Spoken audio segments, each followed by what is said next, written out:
Hi Mamshis, ayan, mag-isa tayo ng mackerel. Ayan.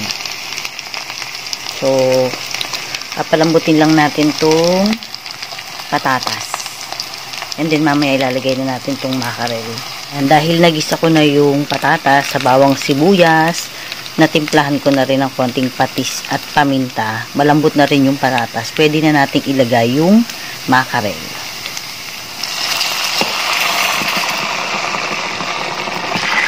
Ayan, lalaki oh. Yan. Tingnan nyo mga momshies. Ang sarap nito.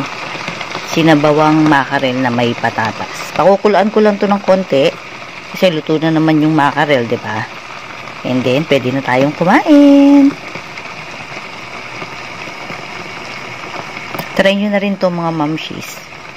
Mura lang, meron na kayong masarap na ulam.